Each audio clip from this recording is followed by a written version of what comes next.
come this afternoon, I hope you got the whole picture of it well. Hope we described it well enough that you're not going to go away disappointed. But what we're attempting to do this afternoon is to take a virtual walking tour. I should tell you this, that our bylaws in our organization call for a public, we meet monthly as a board, but it calls for a public meeting on the third Sunday in January each year. So that's what this meeting is about. It is carrying out our bylaws, which of course we're pleased to do. It's on the third Sunday every January. So it being the third Sunday in January, it's too risky to say, okay, our annual meeting this year is going to be an actual walking tour. And then of course it snows on that Sunday, which it did year before last, right? No, we wouldn't even consider an outdoor meeting as an annual meeting. So this, instead, we're doing what we call a virtual walking tour, right? Lee has prepared slides as we go, and I hope all of you already have been handed a map. Anybody? And the reason I wanted to start with this map, anytime that I'm speaking before a group, I try to start wherever that group is meeting. If I'm talking to a group out at the conference center, I start there and I talk about the wagon works that used to be right next door, and the Native Americans had lived in those very spots where that conference center is, and so on. So I wanted it to begin right here, and then we will pretend that we're walking, and we'll make a circuit going south first, and then going west, and then north, and then east, and end up back here. All of it done virtually, okay? So the reason for the map is this. If you look at, notice many of you have seen this map already. Many of you have this map, I'm sure. This is a copy. The legend will tell you up in the top right corner.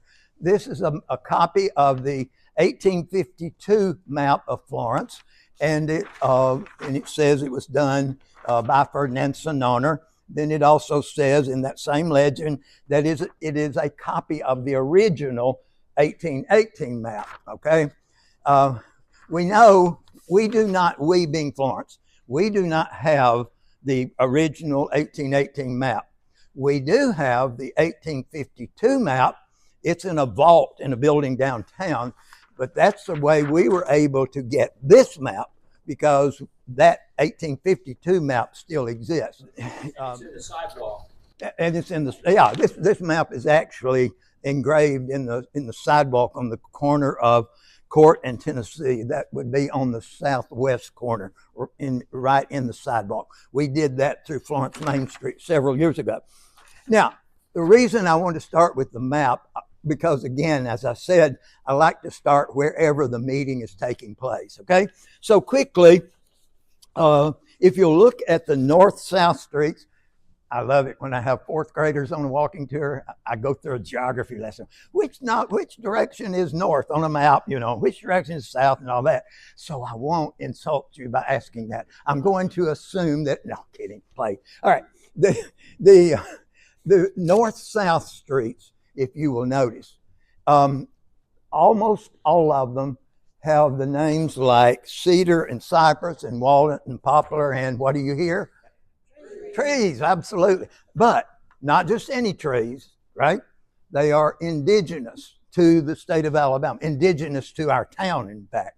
So almost all of them. The reason I say almost, because almost in the center of those north-south, you'll see three streets that are not named for trees, right? One of them is Court, of course. Then Court Street, Florence, is the county seat of Lauderdale County, and the courthouse is on that street. So it's appropriately named Court. The next one over is Seminary, and it was so named because a plot was set aside for a school to be built on Seminary Street, which gives me a quick opportunity, because many of you know I'm an old retired educator. It thrills me to be able to say that our town has always been an education town. And I say that without any reservation.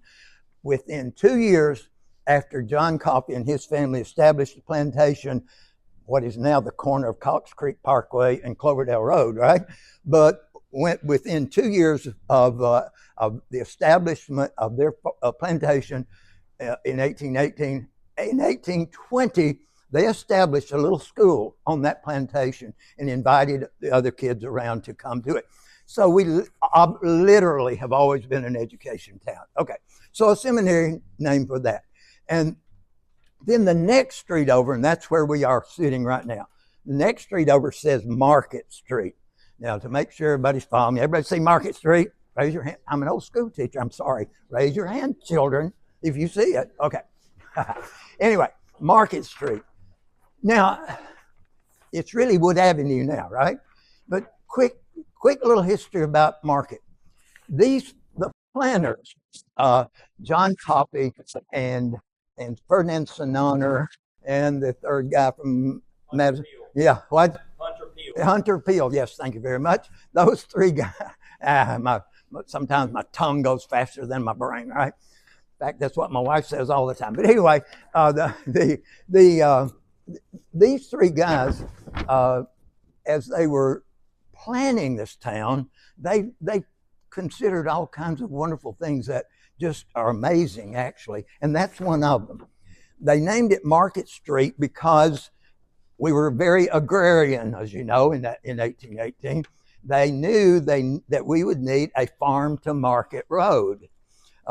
Some of us are old enough to remember Big Jim Folsom, who got reelected in Alabama several times on the platform of farm-to-market roads, and he delivered, mainly in Central and South Alabama, right? But they knew there would be needed farm-to-market road for those farmers out in various places to be able to come to that road, head right into town. So it was called Market Street. Little did they know, by the way, which I just am fascinated with, little did they know that in 2026 already, that in 2026, Billy Warren could leave Interstate 65 in Cullman, get onto State Highway 157, and come toward Florence. And when he gets to Florence, what does it become? Wood Avenue, right? And it keeps on going until it becomes Cloverdale Road, right? Follow me? And then it becomes Highway 157 again, goes all the way to Cypress in Tennessee, and then it stops. You either have to stop there, or you're going to run right into that embankment across the road there. But isn't that just remarkable? That, of course, they didn't know all of that at the time, but the fact that it does do all of that is just absolutely remarkable to me. So, Market Street, farm-to-market road, and at various times, then what we would call today a farmer's market would be set up on the west side of the park, of Wilson Park, and the farmers would bring their produce in and just have those produce bins there on the side of the street. So Market Street, Wood Avenue now. In about 1872, according to some records at least, it was renamed Wood Avenue in honor of the family named Wood, whose home still exists up on Wood Avenue, and I think next door to y'all. Lynn, isn't next door to you? Yeah, in the 600 block anyway. The top half was Wood Avenue, the south half was still Market Street. Yeah, and they didn't rename the entire thing until much later. But anyway, it was named for that family.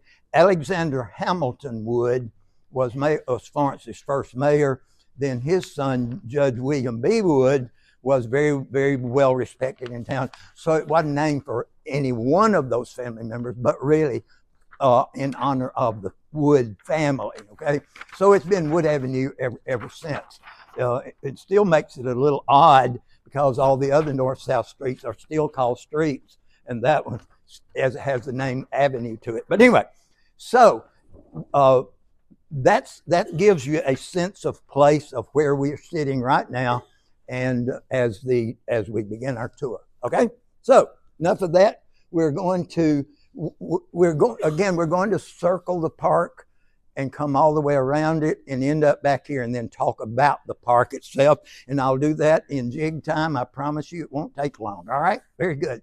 Okay, Lee, let's go. Let's talk about the library. Yeah, that's a good, because we're talking about right in front of it. So now we'll talk about the library itself. Not specifically about this building at the moment, but about library.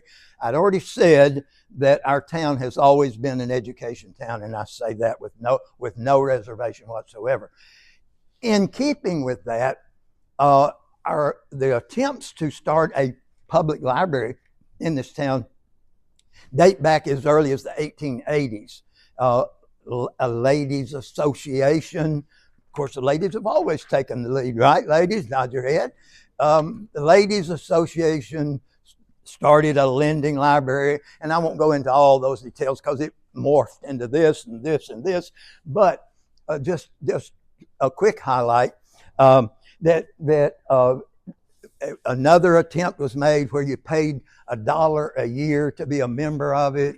At other times, a library was set up in various places. At one time, Mr. Clyde Anderson, who owned the Reader Hotel, devoted a whole big area to allow a library to function out of it.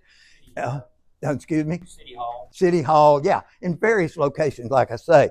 Then the Florence Wagon Works had a library there through its YMCA chapter. I mean, it goes on and on, which of course is just wonderful to know, right?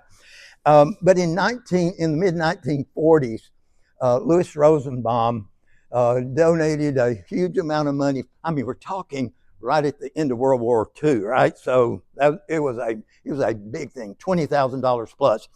And then another donation 2 or 3 years after that to establish the library. That building still exists, as you know. It's in the next block south of here.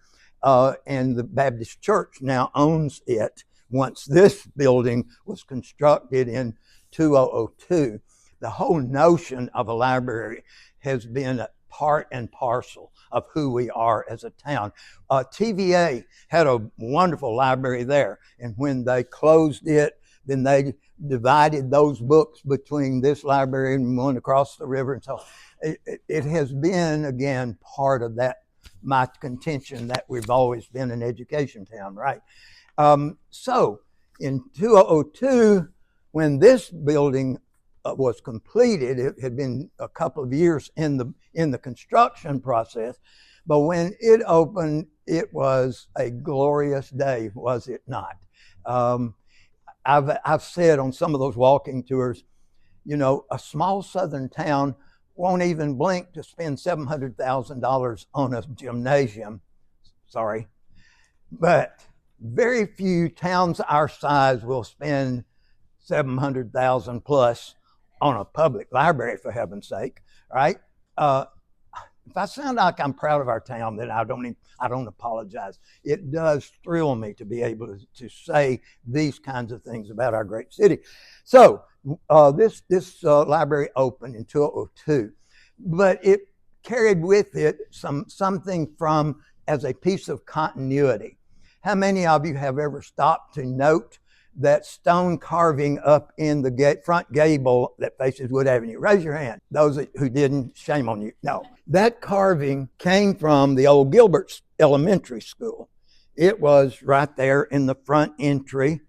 When Gilbert burned, anyway, that's another whole story. But anyway, when Hibbett School was built, that carving was taken to Hibbett, but the architects weren't wild about it, so they put it way in the back. I mean, nobody even knew it was there very much, which became a blessing, because when this building was about to be constructed, they turned loose of that with no problem, because they didn't even see it much anyway.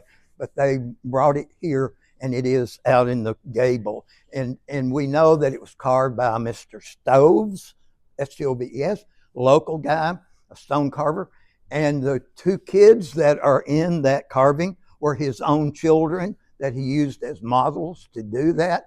So that whole continuity thing I think it's just wonderful to it, and kind of remarkable. The legacy continues, right? One other thing about this building, the architects did, in my view, did just a magnificent job. Those architects, in fact, we heard one of them speak last year at this meeting when we held it at another place. Those architects are all about context. They're not going to just build some, steel and glass building right in the middle of Greek revival structures or whatever. But context. If you are standing across the street from this library and you look over at the Baptist church on one corner, you'll see up on the second floor a circular window. And if you'll look over here at this, you'll see two circular windows copying that one. The whole idea of context, that motif is brought over here. If you stand in the atrium of this library and look across Wilson Park, the fountain is in direct line with the atrium. I could go on and on, but you can tell I'm very proud of this library for sure, and not just for its books, but because of what it means to our town. We're going to go to First Baptist Church, then we're going to go up to what is now the post office building and make the circuit that way, okay? And we'll do that quickly. It is now, I'm watching the clock. Okay, let's go, Lee. First Baptist Church started with a church meeting at City Hall. And in about 1880, what, Lee, 86, 89? And it was at the courthouse. And then from there, the church was organized and all of that. And then there was eventually a building was constructed. That building burned. A second one was constructed. And then finally we have the one, that beautiful building, that beautiful structure that is over there on that corner now. But even at that, this most current First Baptist building blends so perfectly, of course, with all of the surrounding architecture, okay? So then we'll move to what is now the post office. Emmett O'Neill, from the famous O'Neill family here in town, he was an attorney here in town and was later governor of Alabama. But the Synodical College or the post office? I'm talking about the back. I'm going to talk about the female college, and then become synodical. Okay. You can tell we haven't rehearsed this too much, but anyway, we're friends, so we'll get along fine.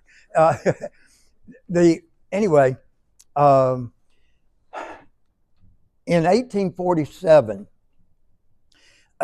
a college was formed, a female college was formed, called Florence Female College, okay? And just a quick side story, that's kind of remarkable within itself. In 1847, in a town that was still pretty much a frontier town, right, from 1818, that a female college would be established, pretty remarkable. But let me tell you, that ain't all. There was another college.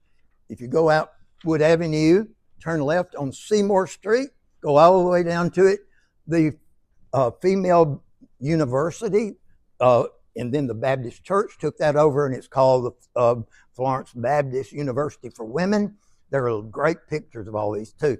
And then if you go out Highway 72 toward on the east and turn left on Bailey Springs Road, go all the way down, there was a woman's college there called Bailey Springs University for Women.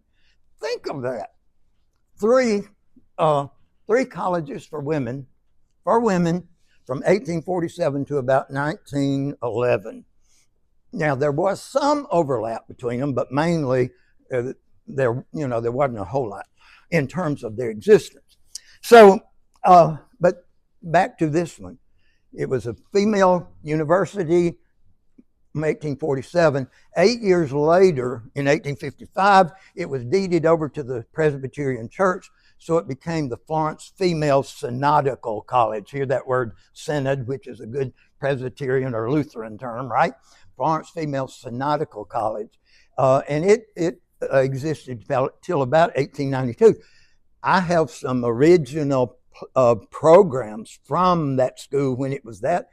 And guess who one of the students was? Helen Keller. Isn't that clever? We know that the Kellers moved over here, and we know that they moved here so she could go to that school. But it's just kind of interesting to me as an old educator. Here was a deaf, blind, mute coming to college, and she probably brought Annie Sullivan, probably brought her with her. But we know they came to Florence. We know they lived in a house on property that Betty Champion owns now at 724 Northwood, and not the present house that's there. It replaced that one where the Kellers live. But anyway, so it was the Florence Female Synodical College. It closed in about 1892. It became various things. Well, the pictures that you see have big columns and all of that, right? There we go. Thank you. That's actually the dormitory of the Synodical College for Women. The Wilson Park, which is still called City Park then, was their playground. In the afternoons when the classes were over, they could go over to that park, which had a fence around it to keep the cows out, because in those years, they were still free range, right? But it had a stile. You know what a stile is, right? Because y'all grew up on the farm. It had a stile, steps, in other words, it went up and back down again, and with their long skirts. I mean, can't you just see them climbing up those little steps and back down again? So it was then Florence Synodical College. After it closed, then various things occurred. It was used as a hotel for a number of years, but in 1907, Emmett O'Neill, now we'll get to him, Emmett O'Neill, who was, as I said, was later governor of Alabama and followed his father as governor of Alabama. Okay. So Edward and Olivia were the first of the O'Neills to move here from Huntsville after he had graduated from LaGrange College over in Colbert County, right? And then he and Olivia reared their children in that wonderful house that's still up on North Court Street that is now a bed and breakfast, right?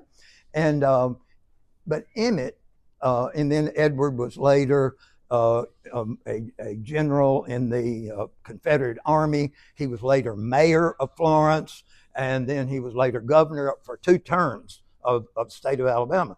His son Emmett, like his father, was an attorney here in town, and he and some of his attorney buddies literally got tired of having, anytime they had a federal case, to have to go to Birmingham to try that case. Well, you can imagine how terrible the roads were between here and Birmingham in 1907 to whatever.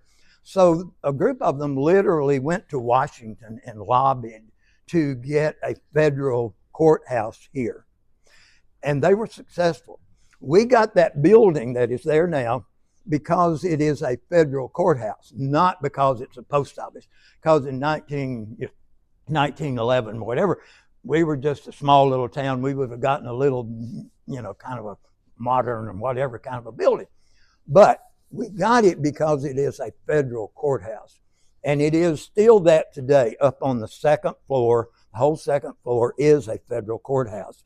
There have been times when there wasn't a sitting judge there, but there is a sitting judge there now. And the Ramsayer, Jonathan Ramsayer, the present postmaster, is very, he and I have become kind of friends. He will open that courtroom on the second floor when I have walking tours now. So that's a treat, because in 2013, Inga Johnson was the federal judge the sitting federal judge here, and she was able to get restoration done in that federal courthouse in that second room. It looks exactly the way it did in 1913 when it opened, other than the floor. The floor in 1913 was made of cork. well, you know, stiletto heels might do damage to court floor. So she did make that allowance. It now is hardwood, but it is it's like a you know, a living relic in a way to go up to that wonderful courthouse. So a few years ago, a group of local lawyers went to Washington again, petitioned to get the federal building named the Justice John McKinley Federal Building. So that's its official name. As you know, John McKinley was Alabama's first Supreme Court justice, U.S. Supreme Court justice. Hugo Black is the only one who has followed him in Alabama on the U.S. Supreme Court. But Justice McKinley was considered important enough, of course, that those guys, a bunch of local lawyers, went to Washington or did the paperwork necessary, and there's a whole panel about him in the post office. You've probably seen that. So we got have to quickly tell this story. Invariably, when I do a walking tour and we get to the post office, someone will say, well, I've been told, the rest of you know what I'm about to say, I've been told that this building wasn't supposed to come to Florence. There was a mix-up and it was supposed to go to Florence, South Carolina. No.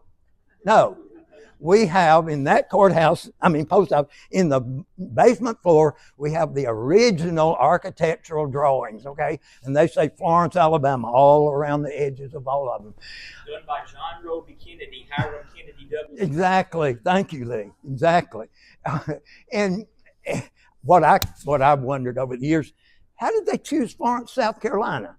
There are 20 Florences in America. Florence, Arizona, Florence, Kentucky, you know, on and on. How did they settle on Florence? Anyway, enough of that. But no, it was meant to be here. And so we have that gorgeous building. There was a building behind it. If some of you, if you lived here in the early 70s, you're not as old as I am, so you probably didn't. But anyway, there was a 2, maybe 3-story building right behind it. And it was the academic building. That's where the girls had their classes, actually. And it didn't get removed until the early 1970s, I think, 72, because over the years, the Elks Club met in that building until 1972, when they built their own out there on whatever road that is out there someplace. Anyway, so enough about that. Moving on, where Spinning Spoke is today, okay? Right there on the corner of Seminary and Tom Bigby on the southwest corner, all right? I wanted this slide in here mainly because chain stores, until a few years ago, chain stores would not come to a town as small as ours. They would go only to big metropolitan cities, you know, or bigger cities than ours.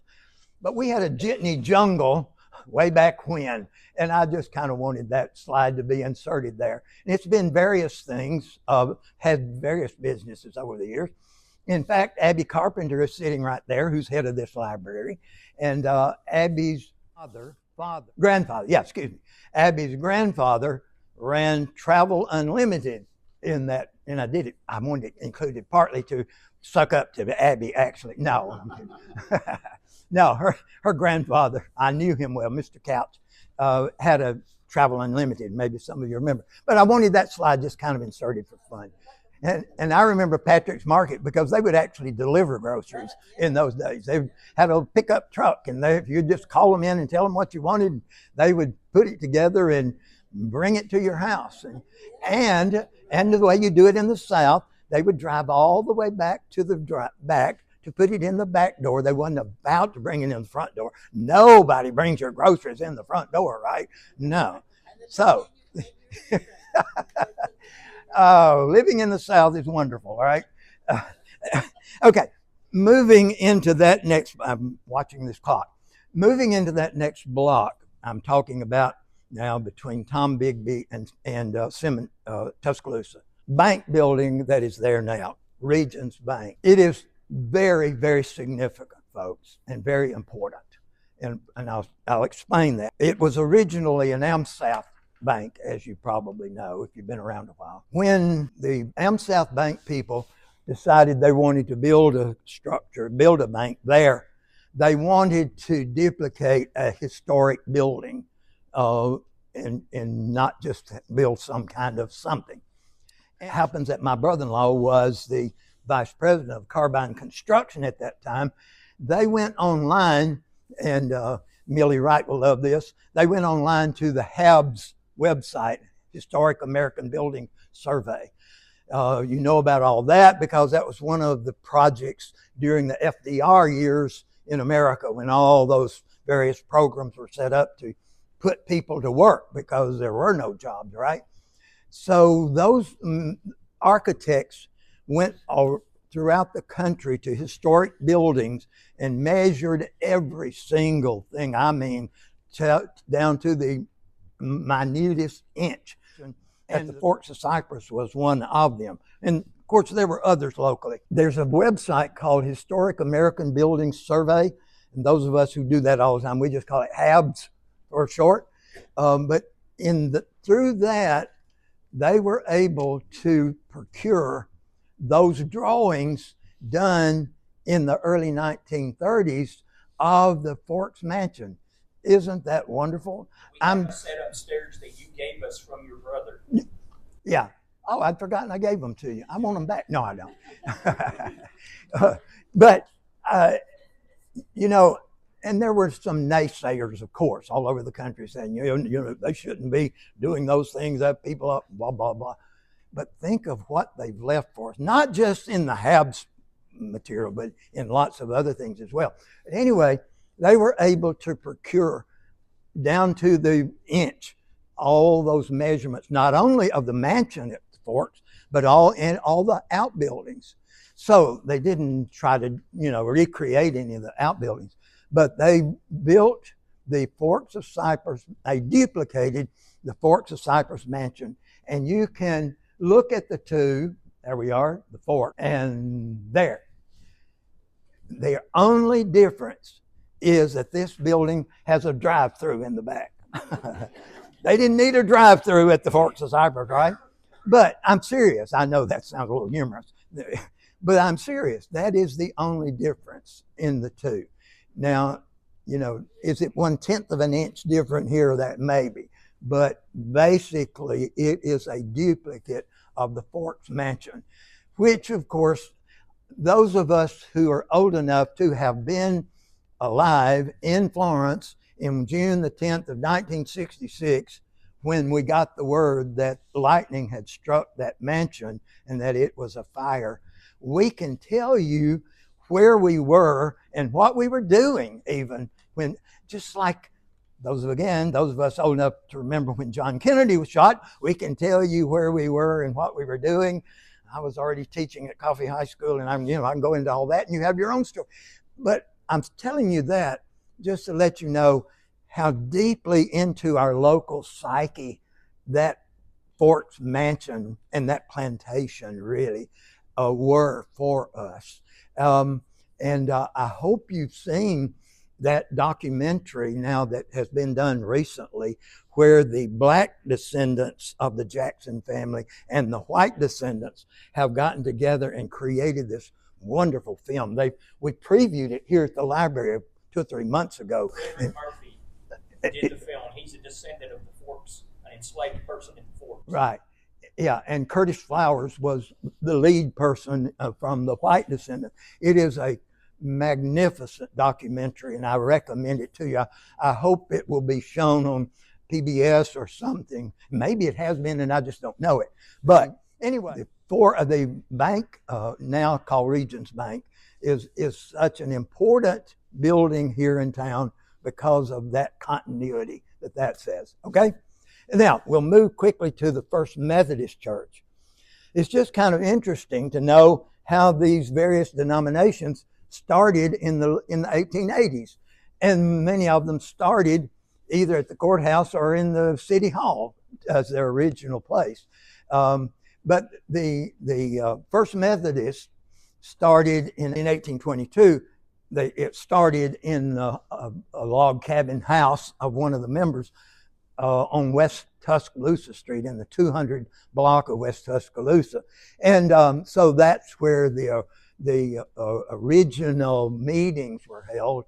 And then eventually a structure was built, and it has morphed over the years for another structure. First Methodist Church is second only to First Presbyterian Church in terms of its tenure in our town. First Pres started the very same year that the town was founded. A group of Presbyterian guys, when the land sale was taking place, put some money together and bought the property where First Pres is now. But that's not on our circle, but just to throw it in to show the importance of the First Methodist Church just within 2 years following the First Presbyterian Church. And of course, we refer to First Pres as the mother church of Florence, since it was the original church here in town. So First Methodist Church has a wonderful, wonderful history too, and we could spend a lot of time. It has been replaced a couple of times over the years. It adds to have all these wonderful Greek revival structures in town. Just takes our town to kind of another level, right? Don't you think? Instead of just kind of drab-looking buildings here and there. There's a place for drab-looking buildings. I'm not putting that down, but it is nice to have some continuity in terms of really classical architecture. Speaking of which, if Coffee High School building had to be torn down, sadly, at least they replaced it with a magnificent building. It looks like a university building. I'm talking about Florence Middle School. It looks like a university building. Do you know how many columns that building has? 58. Actually, 66. There are 58 on the front and 8 more in the back. When you go into that big atrium in the front, there are more columns in there, but on the exterior, there are 60. I was talking to Calvin Durham when they had a kind of a soft opening, and I said, well, let me see. I've counted. He just laughed and said, well, I guess you can tell I like columns. Well, I said, yes, I believe I can tell that. Anyway, so to have these kinds of classical structures adds, I think, another whole level to it. First Methodist been an integral part of our town almost since its very founding. Okay, quickly then to the South Hall Moore House. They built in about 1890. Mr. Southall came into possession of it about 4 years later in 1894. This is the same Mr. Southall whose name you will see on that building on the corner of Court and Mobile Street. It's the Southall building. Mr. Morton Southall, Charles Morton Southall, came here from Philadelphia and opened that pharmacy and then had that beautiful Victorian house there. And then, I don't know if you've been inside, but it is done to perfection. Just looking at the patterns in the floors is really quite a treat. And I won't tell you any more than that. You'll have to go for yourself, okay? But the South Hall Moore House, when Mary Eliza Southall, who was the granddaughter of this Charles Morton Southall, when she married Mr. Charles Moore, who was here, then, of course, they lived in that house. When she died first, and she and Charles had already made the decision that they were going to give that house to the city, so that did, in fact, happen, okay? So now, of course, the city owns it as one of the 3 structures that comprise the Kennedy Douglas Center for the Arts. And I like to say it that way because it's more than an art center. That's singular. It is a center for the arts, music and poetry and visual art and all that, right? Anyway, so Mr. South, Mary Eliza and Charles then donated the house to the city. Ahead of that, though, the house next door, you getting there? The Kennedy Douglas house. In fact, this very afternoon, they've got 2 openings, 2 different exhibit openings this afternoon. One is a quilt display through Glenn Reichard, and the other is about Hiram himself. And it'll be on display through March the 5th. So you have plenty of time to get there too, right? But anyway, Mr. Hiram Douglas was later Reverend Hiram Douglas. His name officially, Hiram Kennedy Douglas, because through his maternal grandparents, the Kennedys, they own that gun factory out at Green Hill. And it's just kind of interesting to me that he became an Episcopal priest, but he got the family money came from selling rifles, right? There's something kind of comical about that. But anyhow, Reverend Douglas that house was built in 1918. They had already seen the Coffee High School building, and they liked the brick there, so they got the same. It's got a really interesting story behind it. But mainly, I want you to know that he too, not only the house that is called the Kennedy Douglas House, but the one next to it on the corner called the Wright, W-R-I-G-H-T, the Wright Douglas House, which he bought later. Both of those then he left in his will that they were to be given to the city to establish an arts complex. So I ask you, in fact, I did this on a walking tour once, and I had a math professor from UNA on the tour. And I said, okay, let's see how smart you are. Tell me the mathematical odds that 3 houses in a row, not just random, 3 houses in a row, owned by 2 different families, would end up all 3 being donated to the city for an arts complex. Well, he looked at me. Well, no, it's a lady, actually. She looked at me and said, I think infinitesimal is the answer to that question. But isn't that remarkable, though? Those 2 different families involved, 3 houses, all 3, and it wasn't as if one of them was way off over there someplace, all in a row, that we now have this wonderful arts complex just a few steps from where we're sitting right now. The Wood Avenue Church of Christ, it began as Poplar Street Church of Christ on the corner of Poplar Street and Tom Bigby. Now it faces Tom Bigby. Poplar Street's on the side of it. So I never have quite figured out why they named it Poplar Street when it didn't face that. But nonetheless, that's their business, not mine. So, as you know, that building still exists. It's a different denomination owns it now and worships there. But that was on the corner, that's that building on the corner of Tom Bigby and Poplar. But what I find, in fact, if any of you read my little column in the mayor's newsletter every week, little thing that I do. Anyway, I wrote about these Gothic arches in my column a couple of weeks ago. The story of that construction is so fascinating, and I'll make it very brief. But a group of guys, brothers in fact, by the last name of Putnam, they came out, I think, from Haleyville down in Winston County, but they were master brick masons. I mean, master brick masons. And they constructed this building. They did those Gothic arches, and that motif, that Gothic arch motif, goes all the way around the building. Some of them actually frame a piece of stained glass, others frame some exterior doors, but they use those. And I hope one day, when you got more time than sense, that you'll really walk up close to those doors and look at the masterful brickwork. The only other true Gothic arches we have in town are at Wesleyan Hall on the UNA campus. And that's got a story within itself. But these guys did this work. It was done in 1970, as I said. I walked past there one day when one of the guys was actually working, doing something, and I was complimenting it. And he said to me, "It's a labor of love." And that was it. That was all he had to say. But anyway, so although it's a 1970 building, it harks back again, as I said, about those beautiful columns at First Methodist or wherever. It brings in those classical touches that make our downtown so wonderful. So, yes, sir.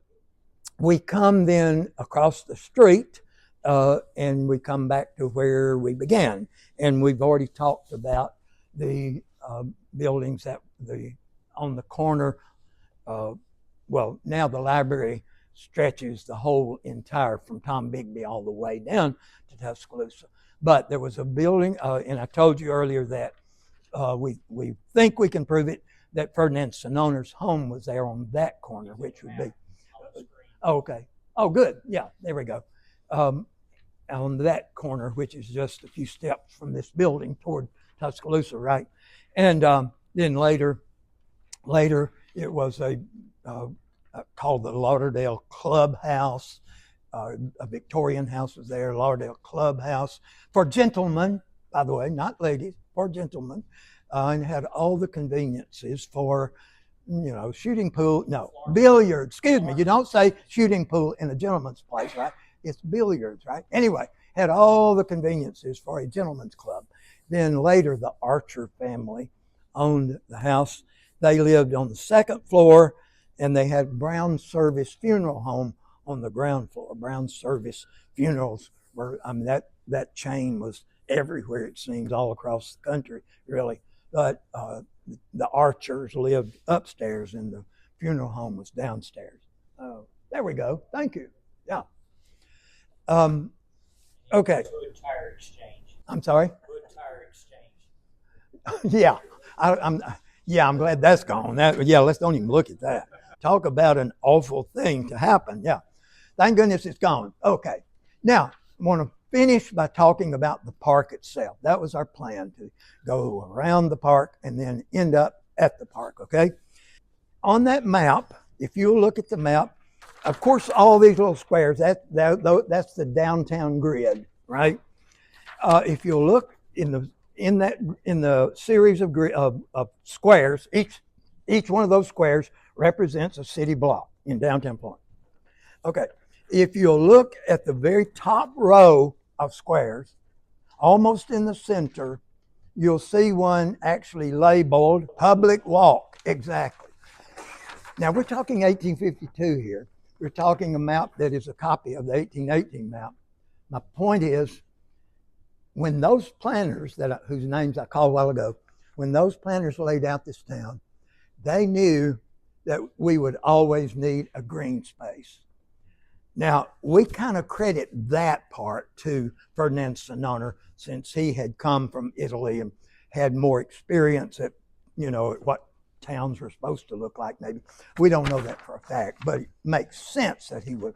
Anyway, what is so remarkable about that is they knew we would always need a green space, but what did they have to work with? Green space, trees in the river, right? So think of the vision. Of course, I'm an unabashed tree hugger, so it hurts my heart to say they cut down trees, but when you're gonna lay out a town, you gotta sacrifice some of them, right? Anyway, they had the vision to know that the human spirit cannot survive on asphalt and concrete. Now, they didn't know about asphalt and concrete then, but it is true, isn't it, that the human spirit cannot survive on that. I mean, what makes New York livable? Yeah, Central Park, and then the other parks too. Central Park's not the only one, but we must have green space. So when all they had to work with was green space, they made sure that an entire city block was set aside as green space. They called it a public walk. They didn't really give it a name per se. And if you look right below it, there's another square with a dark thing right in the center of it. You see all of that? That's where the post office is now. It's where that first college was to be, which of course it did happen.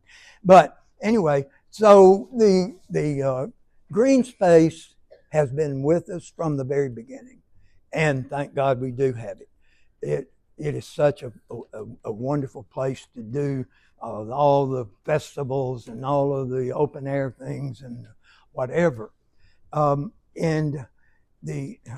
including the Renaissance Fair, which I just happen to be the chairman of. So please come next October, right? But anyway, the park has had all kinds of names through the years. Public Walk. At one time, it was referred to, briefly at least, as the Sinoner Park, named in honor of Ferdinand Sinoner. At one time, it was called, help me with another name, Lee.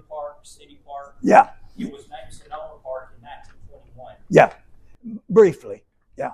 And anyway, in the teen years of the 20th century, as you know, Woodrow Wilson was the president of the United States, duh. And lots of things all over the country got named in his honor, including Wilson Dam, right?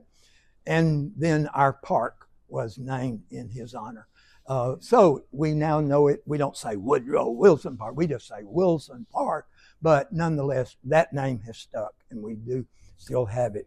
It was, as I told you earlier, it was kind of the parade grounds for those young women at the Florence Female Synodical College. It's been, and there have been even attempts through the years by developers to actually buy that property from the city and to build some condominiums or whatever. Thankfully, the city has said, no, thank you very much. We're going to leave that an open space. So we still have that as a place to breathe and come to enjoy it. Finally, then, in the park is that wonderful fountain. Local photographers say this. Now, this is not Billy Warren saying it. It's totally not scientific. But local photographers say that the fountain in Wilson Park is the most photographed human-made object in the Shoals area. Now, that's a big mouthful, and again, I'm not vouching for its accuracy, but I find it interesting, though. And you think back over the years, some of you old enough maybe remember when there was such a thing called an informal, at least, Easter parade. So on Easter Sunday, pictures were made with people in their finery there. I still see, like in April and May, the kids from all the surrounding schools and the girls coming with their gowns and all that, having their pictures made in front of the fountain and whatever. So whether it is the most photographed, I don't know. I know it is, and a lot of weddings are held in front of the fountain too. The reason I make a point of the fountain, it ties all the way back to Hiram Kennedy Douglas, who lived across the street. In 1934, he bequeathed that fountain to the city of Florence, and it has been there ever since. He did us such a favor. He had one requirement, that it be turned on every year on December the 24th, I think it's 24th. Anyway, sometime in December, on his father's birthday, that it be turned on, even if it didn't stay on very long. Now, he left a trust. There are people, maybe somebody in here is on that trust board, I don't know, but he left a trust, meaning an endowment. So, any expense is covered with that. But that fountain is so much a part of our town, just like the park itself is a part of it. What would downtown Florence be like without the park, and including without the fountain? I don't even want to think about it, do you? It has become part of who we are as well. And we're glad to know that it will be there in, what do they say in those deeds? Perpetuity. That's a great word. I'm going to say that again. I like that. Anyway, it will not have any damage to it, in other words, or moved or anything else.